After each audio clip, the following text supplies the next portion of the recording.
So till now we have covered 4 abstract data types. Just to summarize, we have done array, we have done stack, we have done queue, and we have done list. And we have talked about implementing one particular abstract data type using the other abstract data type. Okay, so if you remember, we talked about stack using array.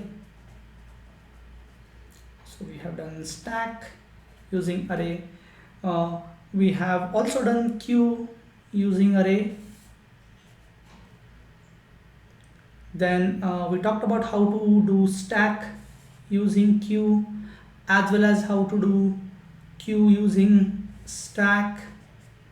And then we have talked about how to have stack using list and queue using list. So in general, there are 4 abstract data types here. So 4 multiplied by 3, there are 12 possible combinations here. Okay.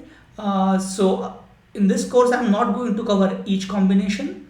I will encourage you to go through these abstract data types and try to implement one abstract data type. Let's call that we are trying to implement ADT X using, say, ADT Y. Okay, so what we do is we'll have an instance of y1 inside X, and sometimes we might require y2 and so on. And along with that, we'll need some supporting data elements. So we might need some integers, say integers, let's call it z, p, and so on.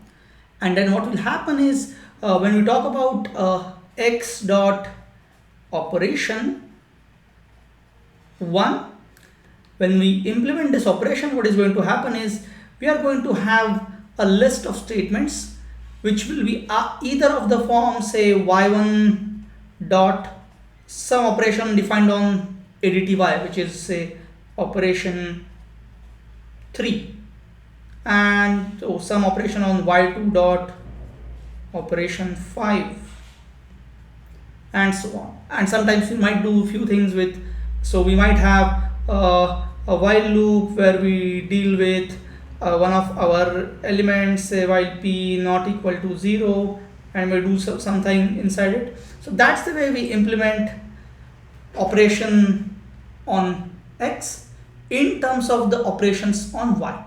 Okay, so that's what we mean by implementing one abstract data type using other. So here some of the links are missing.